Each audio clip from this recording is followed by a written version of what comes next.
Assalamualaikum warahmatullahi wabarakatuh. Bismillahirrahmanirrahim. Alhamdulillahi rabbil alamin. Wassalatu wassalamu ala ashrafil anbiya'i wal mursalin Sayyidina Muhammadin wa ala alihi wa ashabihi wa man tabi'ahu ila yaumiddin. Amma ba'du. Para pendengar yang saya muliakan, alhamdulillah seperti biasa pada malam hari ini kita bisa bersua kembali dalam kajian rutin kita, dalam kajian fikih, kajian kitab takrib. Alhamdulillah berkat rahmat Allah subhanahu wa ta'ala dan hidayahnya serta taufiknya, dalam kesempatan kita yang lalu telah kita kaji mengenai golongan-golongan yang berhak untuk mendapatkan zakat. Juga telah kita terangkan mengenai cara pembagian zakat. Seperti yang kita bahas dalam kajian kita yang lalu, bahwasanya golongan yang berhak untuk menerima zakat adalah 8 golongan yang telah diatur dan disebutkan oleh Allah Subhanahu wa taala dalam Al-Qur'an, dalam surat At-Taubah ayat 60 yang bunyinya, A'udzu billahi minasyaitonir rajim. Innamas shadaqatu lil fuqara'i wal masakini wal 'amilina 'alaiha wal mu'allafati qulubuhum wa fir riqabi wal gharimina wa fi sabilillahi wa ibnis sabil fariidatan minallahi wallahu 'alimun hakim. Golongan yang pertama yang disebutkan oleh Al-Qur'an, yang pertama adalah al-fuqara. Yang kedua adalah miskin, orang miskin. Yang ketiga adalah amil, yang keempat adalah mu'allaf, yang kelima adalah orang yang berhutang, orang budak. Yang kelima adalah orang yang berhutang.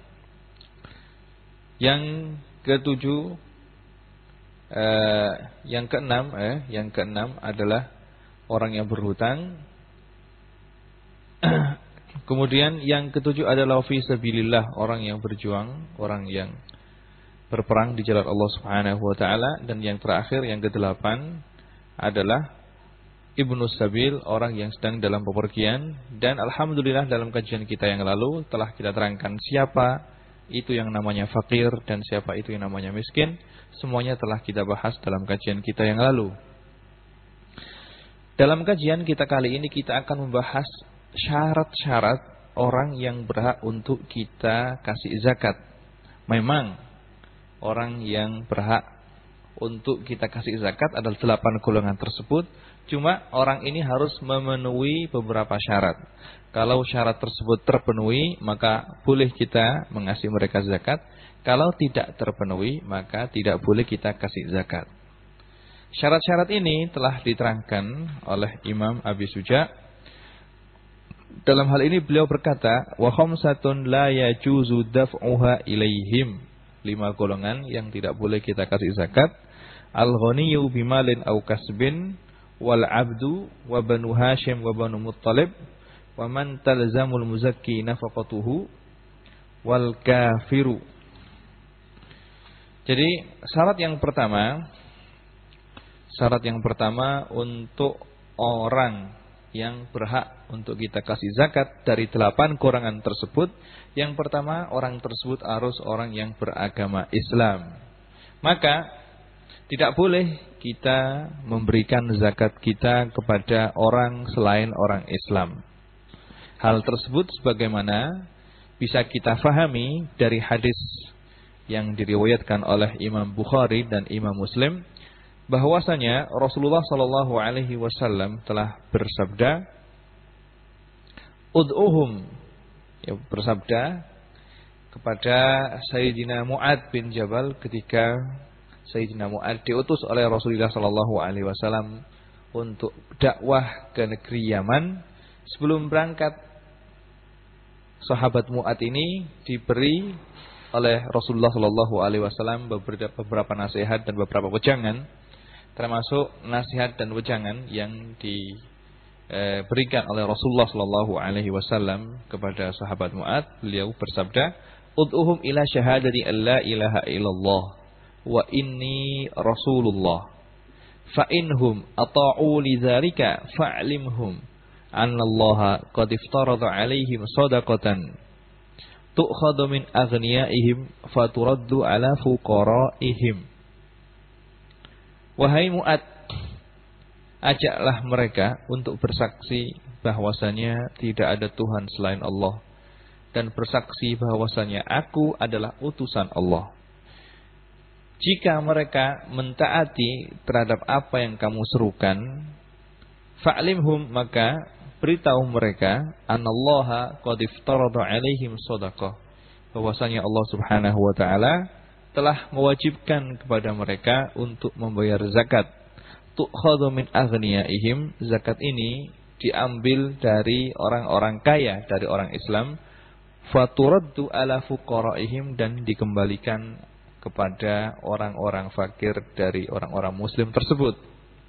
Maka dari sabda ini, tu'khadhu min aghniyaihim, bahwasanya zakat itu diambil dari orang-orang kaya, wa turaddu 'ala fuqaraihim, dan dikembalikan kepada fakir miskin dari orang-orang Islam.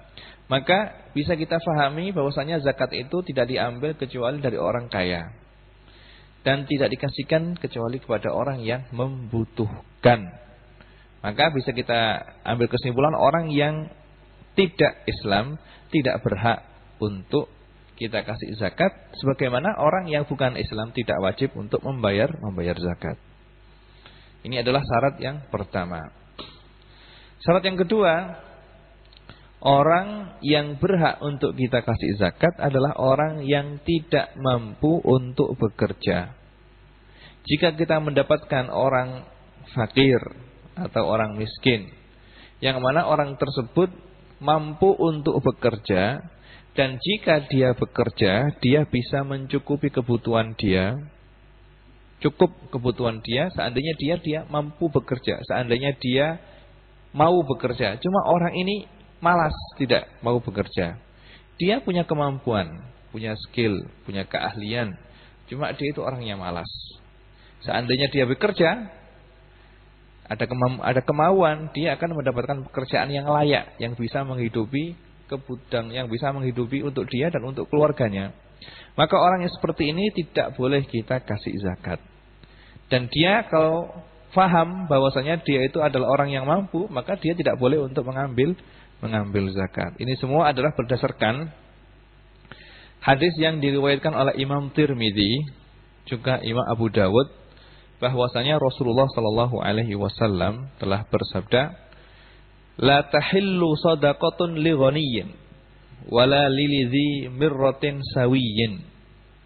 Yang artinya tidak halal sedekah atau zakat bagi orang kaya, wala lidzi mirratin sawiyyin, dan juga tidak halal bagi orang yang kuat untuk bekerja.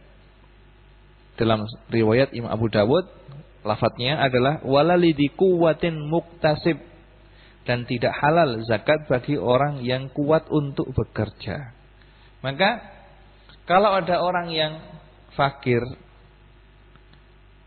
ada orang fakir atau ada orang miskin, tapi orang tersebut sehat wal afiyah, mampu untuk bekerja dan punya kemampuan untuk bekerja, tapi dia orangnya malas. Seandainya dia bekerja dan ada keinginan, dia akan bisa mencukupi kebutuhan dia dan kebutuhan keluarganya. Tapi karena dia malas saja, maka orang seperti ini tidak boleh kita kasih zakat. Kalau kita kasih zakat, berarti zakatnya tidak sah, harus membayar zakat kembali. Syarat yang ketiga adalah orang yang kita kasih zakat, orang tersebut nafkahnya bukanlah orang yang kita tanggung nafkahnya. Jadi orang yang kita kasih zakat bukanlah orang yang kita tanggung nafkahnya. Karena orang yang kita tanggung nafkahnya berarti orang tersebut orang yang kecukupan dengan biaya dari kita. Maka tidak boleh kita kasih zakat. Karena kalau kita mengasih zakat kepada orang tersebut, seakan-akan kita memberi zakat kepada diri kita sendiri. Karena kita berkewajiban untuk memberikan nafkah kepada dia. Maka tidak boleh kita memberikan zakat kepada bapak kita, atau kepada ibu kita, atau kepada kakek kita, atau kepada nenek kita. Karena mereka adalah orang-orang yang wajib untuk kita beri nafkah kalau mereka tidak mampu untuk bekerja. Juga kita tidak boleh memberikan zakat kepada anak kita, baik anak laki-laki atau anak perempuan, seandainya mereka masih dalam tanggungan kita nafkahnya. Juga kita tidak boleh mengasih zakat kepada istri kita, karena istri kita yang wajib untuk memberi nafkah kepada dia adalah kita sendiri. Maka kita tidak boleh memberikan zakat kepada istri kita. Kalau seandainya kita memberikan zakat kepada istri kita, seakan-akan kita memberikan zakat kepada diri kita sendiri. Berarti kita telah, zakatnya tidak sah kalau membayar zakat untuk kepada mereka. Akan tetapi tidak diperbolehkannya membayar zakat kepada orang-orang tersebut, kepada istri kita atau kepada orang tua kita. Ini kalau memang memberikan zakat atas nama orang tersebut orang yang fakir, maka tidak boleh. Tapi seandainya jika bapak kita adalah seorang mujahid misalnya, bapak saya misalnya orang yang sedang jihad, sedang berperang di jalan Allah Subhanahu wa taala, dan dia perang, maju ke medan perang sukarela, tidak menerima gaji atau tidak menerima bantuan dari pihak negara misalnya. Maka orang yang bapak kita yang sedang dalam keadaan perang seperti ini, boleh kita kasih zakat atas nama ghazin, atas nama fisabilillah, bukan atas nama fakir. Jadi perlu digarisbawahi, orang-orang yang nafkahnya wajib kita tanggung seperti anak kita, bapak kita, kita tidak boleh memberikan zakat kita kepada mereka kalau memang pemberian zakat tersebut atas nama bahwasanya mereka adalah orang fakir miskin. Tapi kalau mereka adalah orang, misalnya orang yang berjihad misalnya, atau orang yang gharim, orang yang punya hutang, maka boleh kita kasih zakat atas nama sabilillah atau atas nama gharim, bukan atas nama fakir miskin. Ini adalah untuk orang yang nafkahnya kita tanggung, maka tidak boleh kita membayar zakat kita kepada mereka. Kalau memang orang yang akan kita kasih zakat itu nafkahnya itu dicukupi oleh orang lain misalnya, apakah boleh kita kasih zakat? Kita lihat, kalau orang yang nafkahnya tersebut ditanggung oleh orang lain, nafkah yang diberikan oleh orang lain tersebut telah mencukupi dia, maka tidak boleh kita kasih zakat. Tapi kalau seandainya orang yang nafkahnya itu ditanggung oleh orang lain, dan nafkah yang diberikan kepada orang lain tersebut, yang diberikan oleh orang lain tersebut tidak mencukupinya, maka kita boleh memberikan zakat kepada mereka, karena mereka meskipun nafkahnya ditanggung oleh orang lain, tapi mereka tidak cukup. Misalnya kalau kita mendapatkan orang tua renta. Orang tua renta ini zakatnya misalnya orang tua renta ya, orang tua renta ini misalnya si A.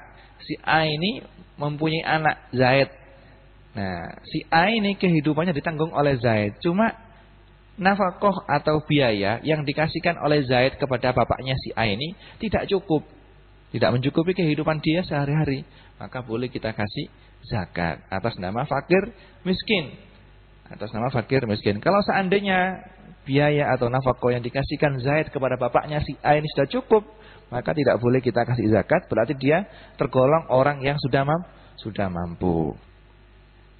Kemudian ada masalah yang disebutkan oleh para ahli fikih di sini. Apakah boleh seorang perempuan, seorang istri memberikan zakat hartanya kepada suaminya? Jawabnya adalah boleh, bahkan sunnah. Diperbolehkan dan disunnahkan bagi seorang istri yang kaya. Jika istri tersebut kaya dan mempunyai harta banyak, jika suaminya itu fakir miskin, tergolong golongan fakir miskin. Apakah ini mungkin, Ustaz? Mungkin saja. Kadang-kadang seorang perempuan kaya raya, suaminya miskin. Ada. Seandainya seorang perempuan suaminya adalah orang yang fakir atau orang yang miskin, maka dia, perempuan tersebut, boleh memberikan zakatnya kepada suaminya, bahkan disunnahkan. Bahkan disunnahkan. Juga misalnya perempuan yang kaya raya ini mempunyai anak, dan anaknya ini adalah dalam golongan fakir miskin, maka boleh. Karena apa? Karena seorang perempuan dia tidak berkewajiban. Seorang perempuan tidak berkewajiban untuk memberikan nafkah kepada suaminya. Begitu juga seorang perempuan tidak berkewajiban untuk memberikan nafkah kepada anak-anaknya.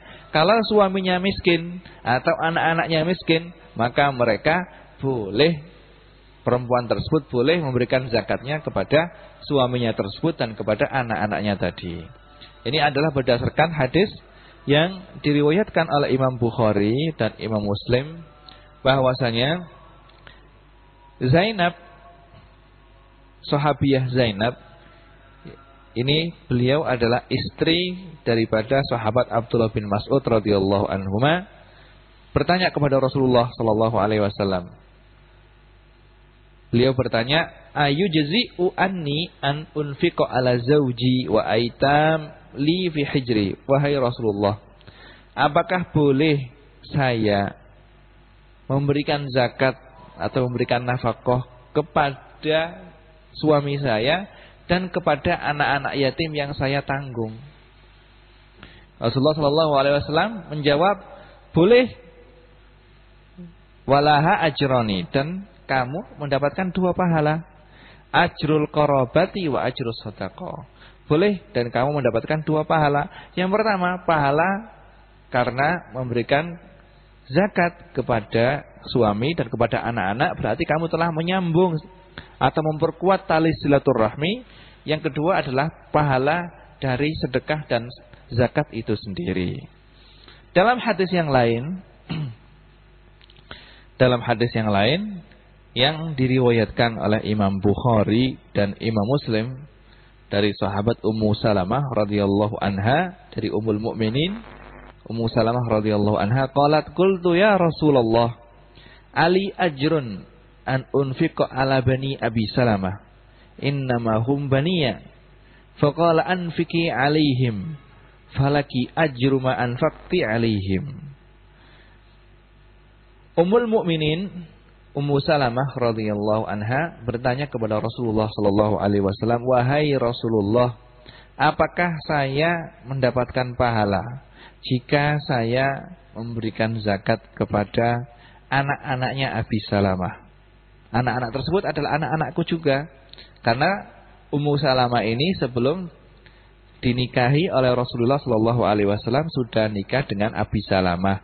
Dan dari perkawinan beliau, dari pernikahan beliau dengan Abi Salamah, beliau dikaruniai beberapa orang anak. Lah setelah suami beliau meninggal, yaitu Abu Salamah meninggal, kemudian habis iddahnya, Ummul Mukminin Ummu Salamah kemudian dilamar oleh Rasulullah sallallahu alaihi wasallam. Berarti beliau meninggalkan anak-anak yatim, yaitu anak-anaknya Abi Salamah. Nah, Ummul Mukminin Ummu Salamah ini bertanya kepada Rasulullah, "Wahai Rasulullah, apakah saya boleh memberikan zakat dan memberikan nafkah kepada anak-anaknya Abu Salamah?" Yaitu anak-anak beliau sendiri dari suami beliau Abu Salamah. Rasulullah sallallahu alaihi wasallam mengatakan, "Kamu boleh dan mendapatkan pahala sebagai ganti daripada nafkah yang telah kamu berikan kepada anak-anaknya Abi Salamah." Baik.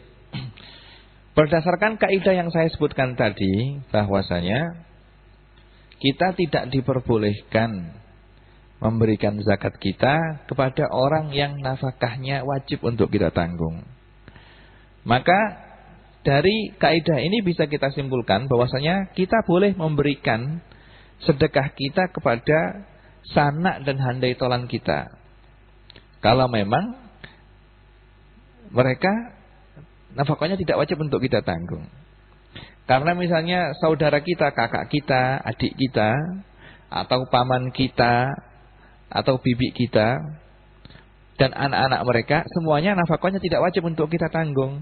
Maka kalau kita Kalau mereka fakir miskin misalnya, dan kita adalah orang yang diberi oleh Allah Subhanahu wa taala kelebihan harta sehingga kita berkewajiban untuk memberikan zakat, maka lebih baik zakat yang akan kita keluarkan ini kita kasihkan kepada mereka, kepada sanak saudara kita kalau memang mereka adalah orang fakir dan orang miskin yang berhak untuk kita kasih zakat. Bahkan memberikan zakat kepada mereka lebih utama dan lebih disunahkan. Lebih disunahkan. Semua itu berdasarkan hadis yang diriwayatkan oleh Imam Tirmidzi dan Imam Nasa'i, juga Imam Ibnu Majah, dari sahabat Salman bin Amir radhiyallahu anhu, qala Rasulullah sallallahu alaihi wasallam, as-shadaqatu 'alal masakin shadaqatun wa 'ala dzil qarabati isnatani shadaqatun wasilatun. Yang artinya sedekah yang kita kasih kepada fakir miskin, yang kita berikan kepada fakir miskin adalah sedekah, mendapatkan pahala sebagai sedekah. Wa 'ala dzil qarabati, dan kalau sedekah atau zakat kalau kita kasihkan kepada orang yang masih punya hubungan saudara dengan kita, isnatani, maka kita akan mendapatkan 2 pahala. Shadaqatun, sedekah, pahala sedekah, pahala mengeluarkan zakat, wasilatun, dan pahala menyambung tali silaturahmi. Jadi kalau kita misalnya kita mempunyai saudara kakak atau adik, paman atau bibi atau anak-anak mereka yang mana mereka masih dalam golongan orang fakir miskin, kemudian kita mempunyai kelebihan harta, Allah Subhanahu wa taala telah memberikan harta kepada kita dan lebih sehingga kita berkewajiban untuk membayar zakat, maka sebaiknya zakat tersebut kita kasihkan kepada sanak saudara kita yang membutuhkan. Dan ini adalah di samping kita mendapatkan pahala bersedekah dan zakat, juga kita mendapatkan pahala menyambung tali saudara. Menyambung tali saudara. Begitu juga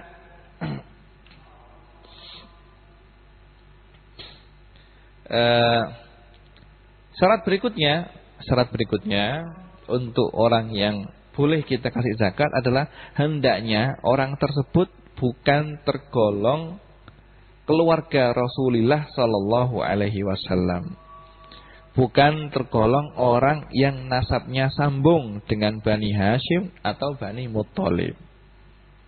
Maka orang yang termasuk keturunan Bani Hashim dan Bani Muttalib, maka mereka tidak boleh kita kasih zakat.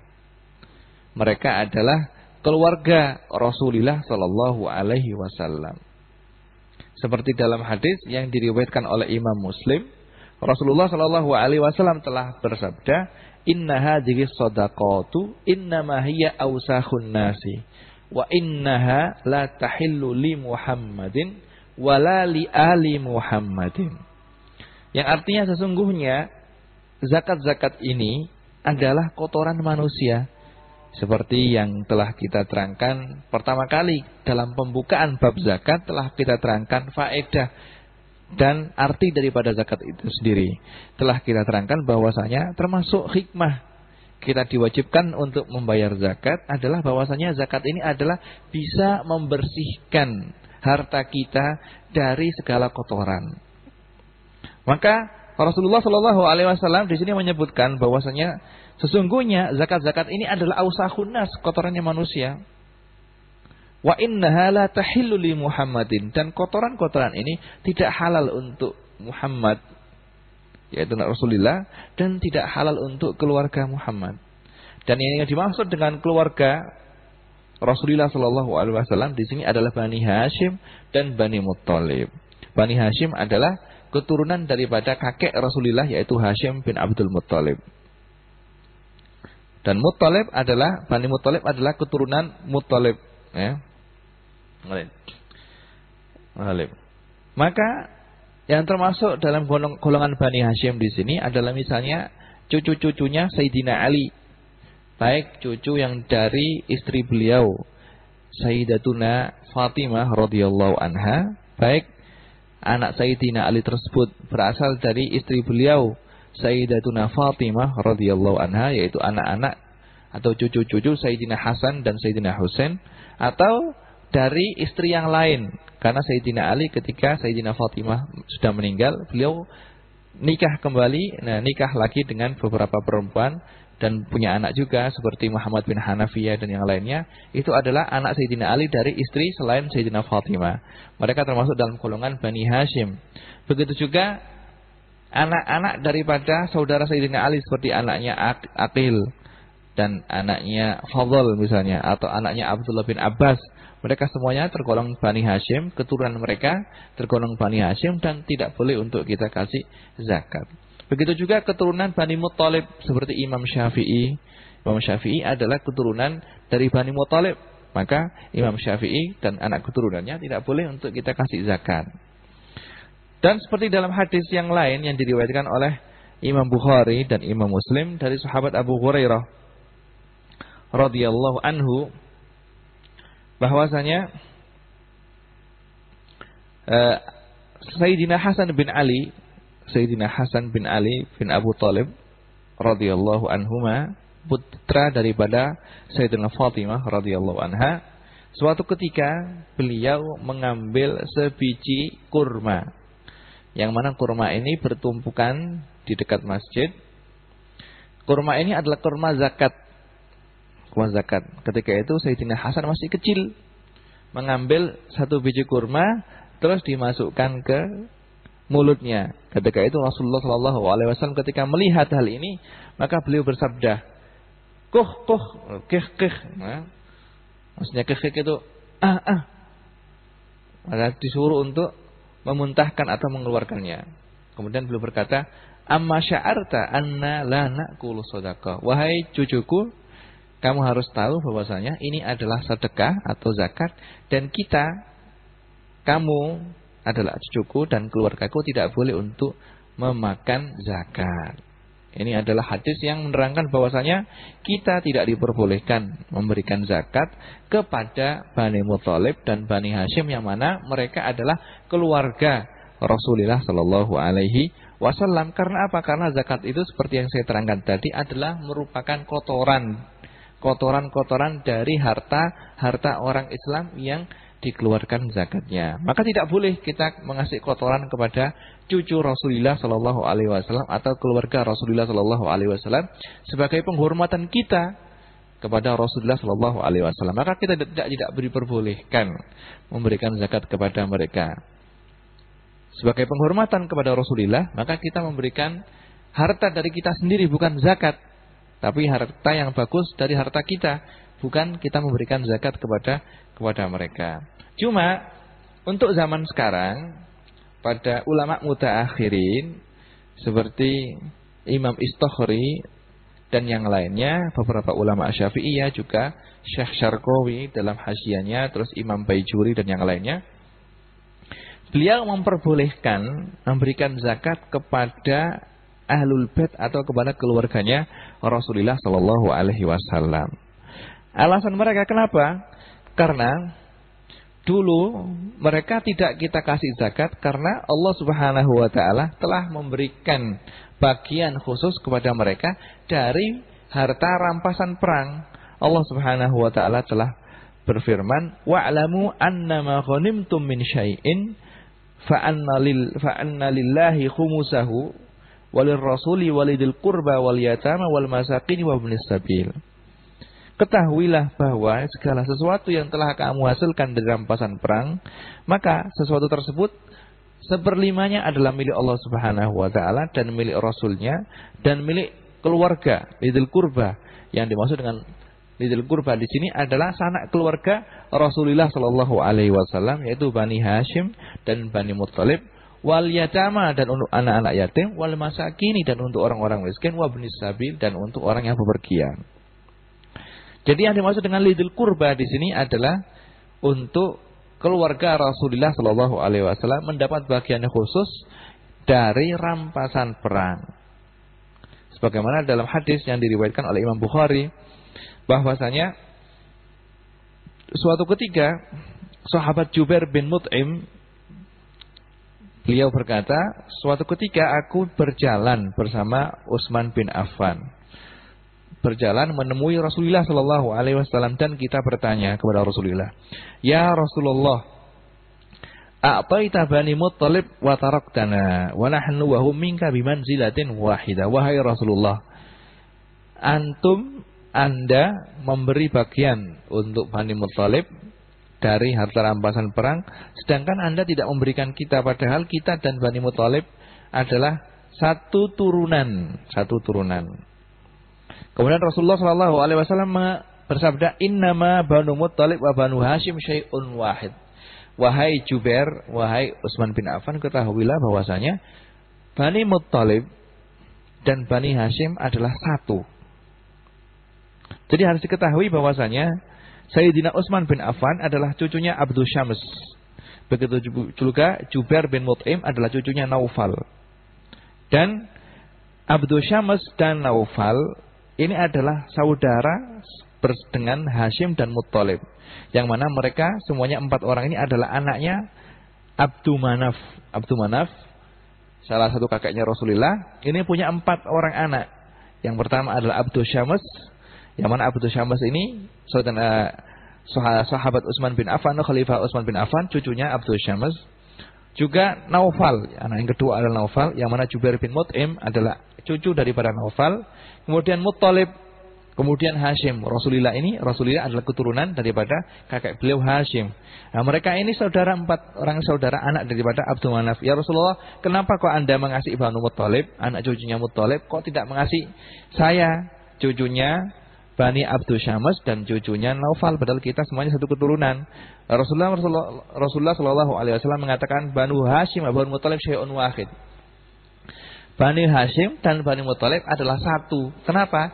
Karena ketika Rasulullah Shallallahu Alaihi Wasallam pertama kali menyebarkan Islam di Mekkah, beliau mendapatkan rintangan yang sangat berat sekali dari orang Quraisy.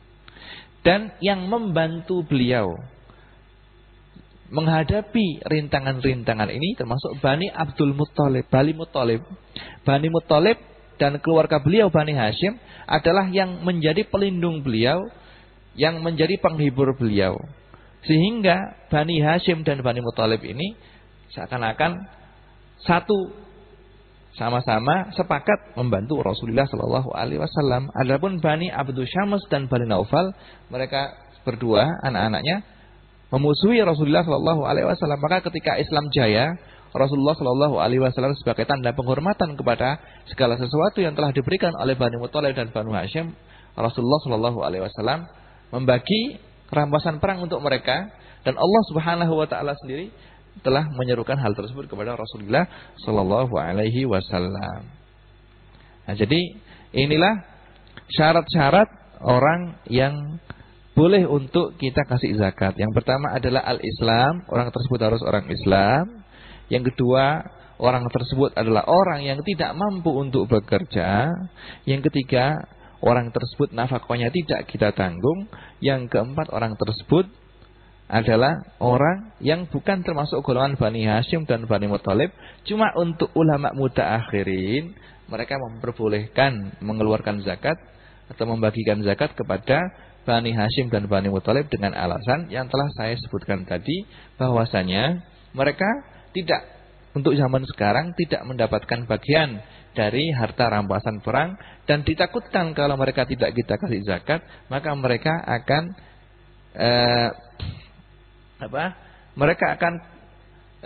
kesulitan dalam menghadapi kehidupan sehari-hari, kekurangan. Maka sebagai penghormatan kepada mereka, boleh kita kasih zakat. Boleh kita kasih zakat. Ini adalah pendapatnya ulama mutaakhirin. Ada syarat yang kelima yang disebutkan oleh Imam Abi Suja di sini. Orang yang kita kasih zakat bukanlah seorang hamba sahaya. Karena hamba sahaya, segala sesuatu yang berada atau yang dimiliki oleh hamba sahaya adalah milik daripada sayyidnya atau pemiliknya. Maka kita tidak boleh memberikan zakat kepada budak atau kepada hamba sahaya, karena budak tersebut hakikatnya adalah milik pemiliknya. Berarti kalau kita kasih zakat kepada seorang budak, seakan-akan kita memberikan zakat kepada pemiliknya, padahal pemiliknya adalah orang yang kaya. Kemudian setelah menerangkan syarat-syarat orang yang boleh kita kasih zakat, di sini Imam Abi Suja menyebutkan atau menerangkan kepada kita sedekah tatawwu, sedekah yang sunnah. Jadi sedekah yang wajib adalah zakat, kemudian sedekah yang hukumnya sunnah adalah sedekah biasa. Beliau mengatakan shadaqatu tatawu'i sunnatun. Sedekah tatawu adalah hukumnya sunnah. Wahya fi syahri Ramadan akad. Dan sedekah ini kalau kita keluarkan pada bulan Ramadan adalah lebih ditekankan. Wa yastahabbu tawsi'atu fihi, dan disunahkan untuk memperbanyak dan membiasakan diri untuk mengeluarkan sedekah. Jadi termasuk hal yang penting untuk kita lakukan adalah kita membiasakan diri kita untuk bersedekah meskipun sedikit. Khususnya bersedekah ketika kita dalam keadaan kesusahan. Karena kita mengharap dengan sedekah yang kita berikan kepada orang fakir miskin, Allah Subhanahu wa taala membebaskan kita dari kesusahan yang kita alami. Jadi para ulama menyarankan, mengatakan bahwasanya sedekah ini adalah sesuatu yang penting, dan lebih penting lagi kalau kita memberikan sedekah ketika dalam keadaan kesusahan, ketika dalam keadaan sakit, atau ketika dalam keadaan bepergian. Para ulama mengatakan sedekah ketika dalam keadaan sakit dan keadaan kesusahan itu lebih ditekankan, karena dengan sedekah ini Allah Subhanahu wa taala akan membebaskan kita dari kesusahan yang kita derita. Juga termasuk sedekah yang ditekankan adalah sedekah di tempat-tempat yang berkah. Seperti mengeluarkan sedekah di Mekah atau di Madinah.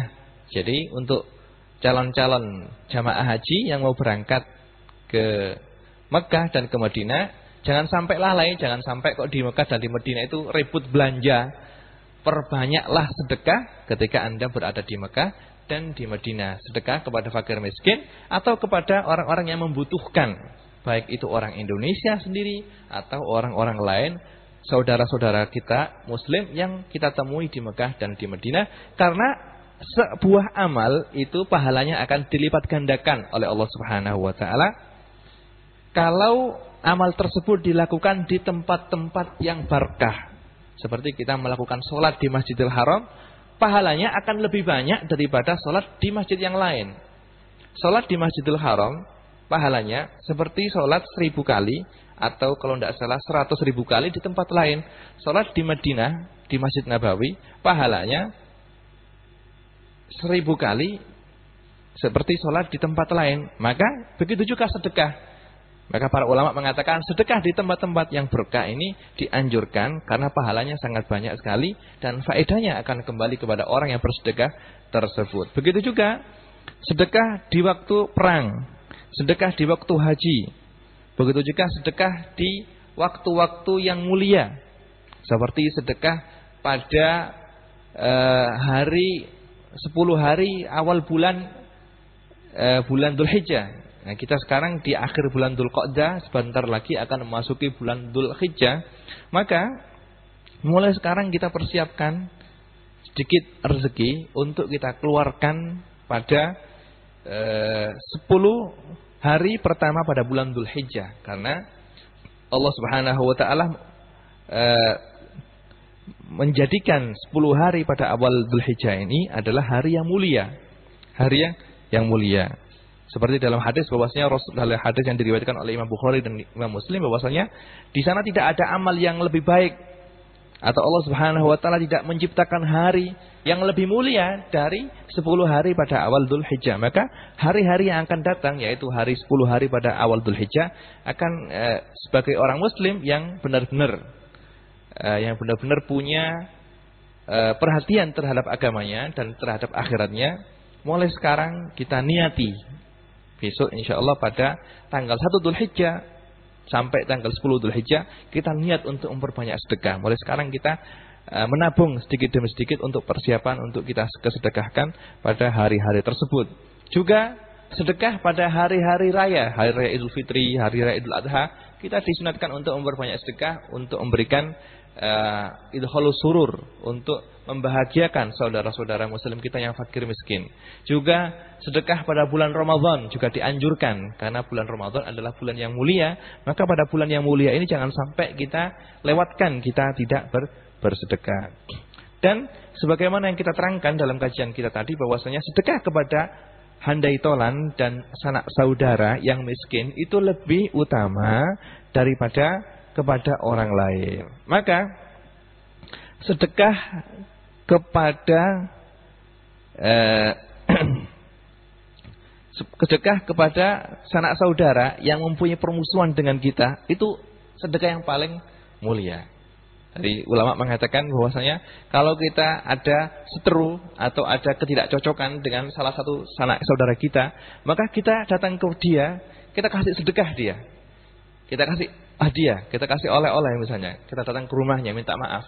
Ini adalah termasuk sedekah yang pahalanya sangat besar dari Allah Subhanahu wa taala, karena sangat sulit sekali atau sangat berat hati kita mengeluarkan sedekah kepada orang yang kita benci.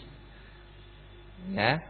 Dengan sedekah ini diharapkan orang tersebut akan sadar dan kita sendiri mawas dan sadar kembali untuk menyambung silaturahmi dengan saudara kita yang telah putus. Ya. Juga sedekah kepada tetangga yang mana tetangga ini masih punya hubungan saudara. Itu adalah sedekah yang lebih kita utamakan, lebih kita dahulukan daripada orang lain. Jadi kalau kita mana yang didahulukan, sedekah kepada tetangga yang mana tetangga tersebut bukan sanak saudara, atau sedekah kepada saudara kita tapi jauh rumahnya. Maka di sini ulama mengatakan sedekah kepada saudara yang kepada orang yang masih mempunyai hubungan saudara yang rumahnya jauh lebih didahulukan daripada sedekah dengan tetangga yang dekat tetapi tetangga tersebut tidak punya hubungan saudara. Sedekah kepada tetangga yang dekat lebih baik daripada tetangga yang jauh. Jadi kita lebih mengutamakan tetangga kita yang dekat yang tidak punya hubungan saudara, lebih kita utamakan sedekah kepada tetangga kita yang dekat dengan rumah kita yang fakir, yang tidak mempunyai hubungan saudara, daripada orang fakir lain yang rumahnya jauh yang tidak punya hubungan saudara dengan kita. Ini adalah mengenai sedekah tatawu atau sedekah sunnah.